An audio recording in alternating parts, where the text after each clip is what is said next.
Bom dia, irmãos. Graça e paz.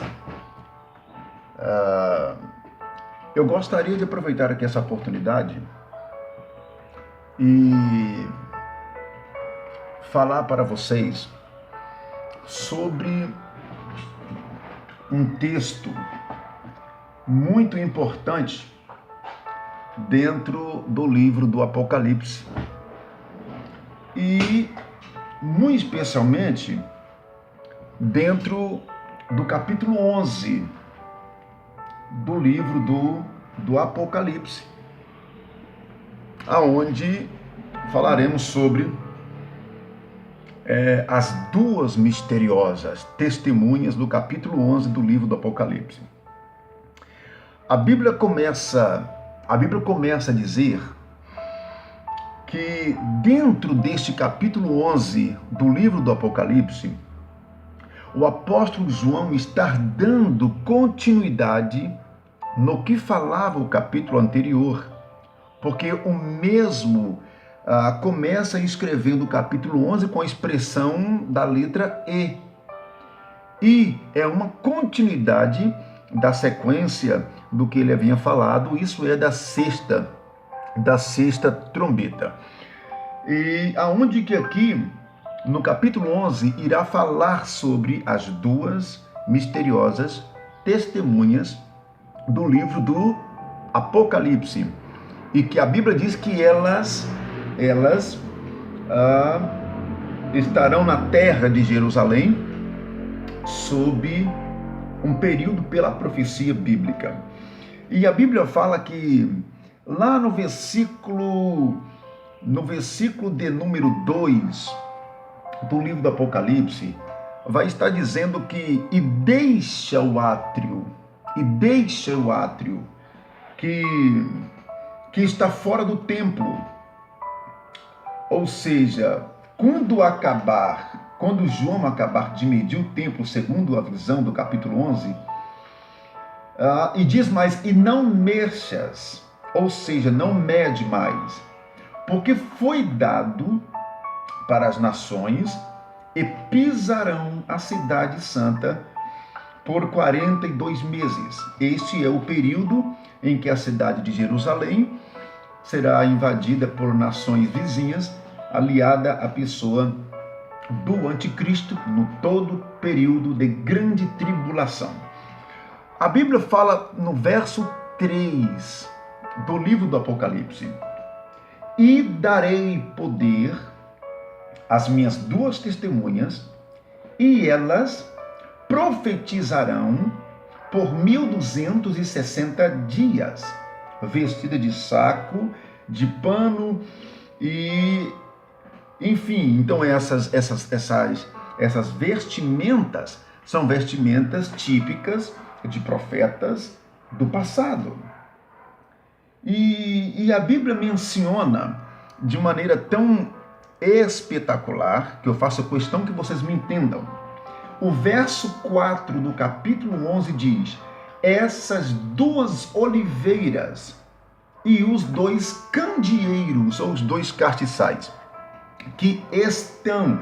Gente, percebem-se que a palavra estão é o verbo estão, ou seja, estão diante do Deus da terra. Essa expressão da palavra estão aponta que as duas testemunhas do capítulo 11, elas não estavam, nem estarão, estão, ou seja, no verbo presente. Agora, neste exato momento, as duas testemunhas, segundo o capítulo 11, o verso 4 do livro do Apocalipse, as duas testemunhas estão literalmente dentro de Israel, segundo o verso 4. Estão presente. Não está escrito que eles estavam e nem que estarão. Eles estão. Aponta que os dois estará dentro de Jerusalém. Quando fala que sobre as duas oliveiras, essas duas oliveiras apontam para o estado de santificação dessas duas testemunhas. O estado de santificação, porque do azeite a oliva, o Monte das Oliveiras, a oliva, a oliveira produtiva da oliva. Então ali demonstra que as duas testemunhas serão literalmente banhadas de uma unção sobre a pessoa do Deus bendito. Mas eu queria também ressaltar aos senhores que essas duas testemunhas, essas duas oliveiras, não tem nada a ver com o governador Zorobabel, lá de Zacarias capítulo 4, e muito menos com o sumo sacerdote Josué, também do capítulo 4, porque lá em Zacarias 4 menciona sobre as duas oliveiras, os dois raminhos e a vasilha de azeite. Então essas duas testemunhas do capítulo 11 não tem nada a ver com Zorobabel, que foi o governador que trouxe o povo do cativo, e muito menos com o sumo sacerdote Josué do capítulo 4 de Zacarias. Quando menciona a Bíblia Sagrada, lá no versículo de número 5 do capítulo 11, está escrito: e se alguém, ou seja, se algum comparsa do anticristo os quiser fazer mal, ou seja, quiser agredi-los, pois eles serão calos nos sapatos do anticristo num grande período de tribulação. E isso é em território hebreu, em território de Jerusalém. E fogo sairá de suas bocas. A expressão fogo sairá de suas bocas não aponta que os dois serão fogo literal sair de suas bocas. Isso aponta para a autoridade, para a unção de Deus em repreender todas as retaliações e artimanhas que o anticristo virá sobre a proliferação dentro de Israel. E a Bíblia fala, lá no versículo de número 6, que estas, ou seja, duas testemunhas, têm poder para fechar o céu, para que não chova, e nos dias de sua profecia. E o outro tem poder para converter as águas em sangue e ferir a terra quantas vezes quiserem. Se vocês notarem o versículo 6 do capítulo 11, vocês vão ver Elias e vão ver Moisés. Porque pela Bíblia Sagrada, os dois profetas fizeram exatamente isso. Profetizou para que não chova e um outro fez todos aqueles sinais de pragas lá no Egito. Então, se vocês notarem, claro, Moisés e Elias aparecem como evidência no capítulo de número 11, verso 6 do Apocalipse. Mas, ainda bem que o capítulo 11 continua ainda com sequência de textos. Ainda bem que tem um verso 7. Se o capítulo 11 do Apocalipse terminasse exatamente no versículo 6, com certeza eu daria invasão que as duas testemunhas seriam Moisés e Elias. Mas seja Deus louvado que ainda tem o versículo de número 7, que é uma outra gama, que é uma outra situação. Tanto que quando eu olho para o verso 6, não tem como fugir da realidade. É Moisés e é Elias, sem sombra de dúvida. A Bíblia fala lá no versículo de número 16 do capítulo 5 de Tiago, que Elias era um homem comum e orou e fez com que não chovesse por 3 anos, então que não choveu sobre a terra. Então, quando eu olho para esse verso 6, eu encontro aqui um outro personagem, a saber, Moisés, que lá do Êxodo, capítulo 7, do capítulo 10, do capítulo 11, enfim, ele fez ali toda a situação sobre as pragas do Egito, que você sabe também dessas partes bíblicas.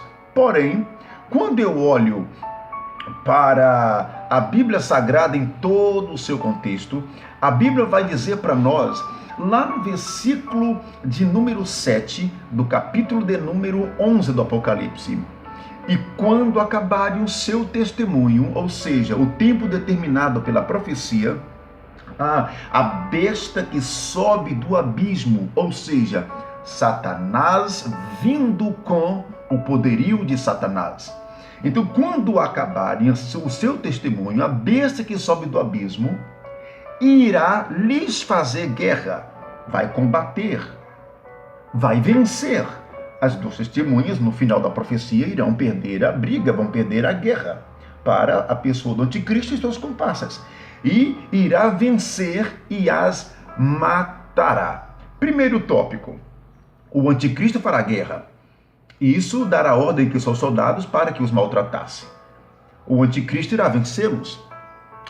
Quer dizer, então, que as duas testemunhas irá perder o controle. O anticristo irá matá-los. Os dois serão literalmente mortos aos olhos de todos. Isso em Jerusalém. Agora, quando eu olho com cuidado para o versículo 6 do capítulo 11, eu não posso fugir da realidade.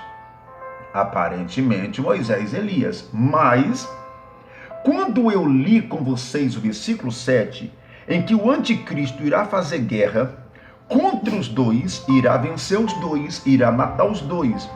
Aí eu faço perguntas básicas para vocês. Matar Moisés? De novo, irmão.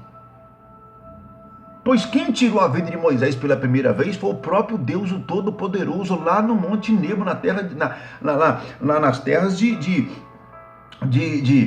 Nebo. Sim, a Bíblia fala no capítulo 34 de Deuteronômio: subiu Moisés no monte, no monte, e ali ele foi morto. Enfim, Deus matou, Deus levou Moisés.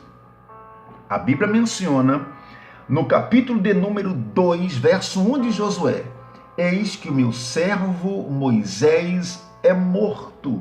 Quem está falando que Moisés é morto não é o pastor Lúcio Mauro, não é você. Quem está falando que Moisés é morto foi o próprio Deus. Se falou, está falado.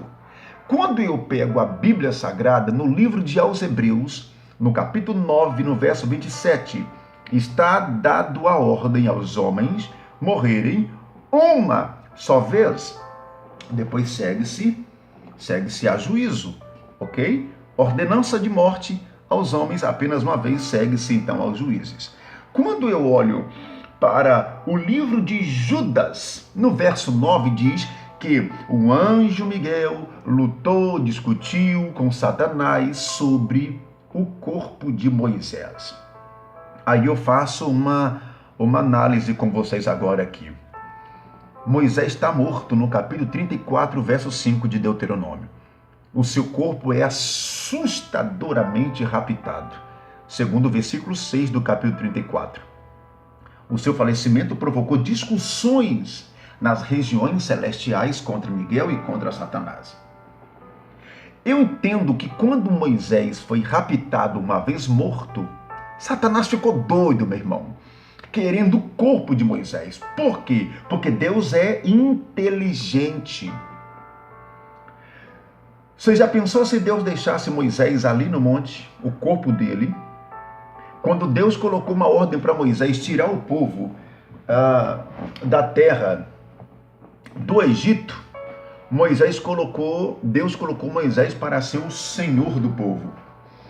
E nesse colocou Moisés para ser o senhor do povo, a Bíblia diz que Moisés vai para o monte orar. Lá ele fica alguns dias, uns 40 dias no monte orando. Satanás entra no coração do povo e fez com que o povo corrompesse a mente de Arão, que era o sacerdote, irmão de Moisés, a ponto de dizer: o nosso Senhor está morto, que não desce mais do monte. Façamos então outro Senhor que nos conduza. O que fez? Pegou ouro, pegou os objetos de ouro do povo e fez um bezerro, que você sabe da história mais do que eu. Nesse fundido bezerro, colocou dizendo: eis aqui o teu Senhor, que livrou vocês do Egito e vai continuar vocês até Canaã. Gente, para adorar um bezerro feito de ouro pela mão dos homens, era melhor adorar o corpo de Moisés, porque foi Moisés que tirou o povo de lá. Então, entre adorar Moisés e entre adorar o cordeiro de fundição de homem, que é uma imagem de idolatria, então seria muito melhor adorar Moisés. Aí seria um campo vasto para a idolatria sobre cultos a mortos. E a Bíblia literalmente condena esse ato. Sendo assim, Deus, na sua inteligência, tira a vida de Moisés e leva Moisés morto, para que o diabo não ache o corpo de Moisés para colocar, para que o povo venha adorar o homem que tirou eles do Egito. Isso é a inteligência de Deus. Deus, ele é extremamente inteligente. A Bíblia fala que Quando eu vejo o capítulo 17 do livro de Mateus, vai falar sobre o Monte da Transfiguração. No Monte da Transfiguração vai aparecer Moisés e Elias conversando com Jesus. Ali você tem a noção que ali foi uma visão. Jesus disse: não conte a ninguém a visão que vocês viram aqui. Moisés e Elias conversando com Jesus, ali é uma parte figurativa da Bíblia Sagrada, porque Moisés é um tipo legal de todos os servos mortos que descansam no Senhor. A Bíblia fala no livro de 1 de Tessalonicenses, no capítulo 4, no verso 14.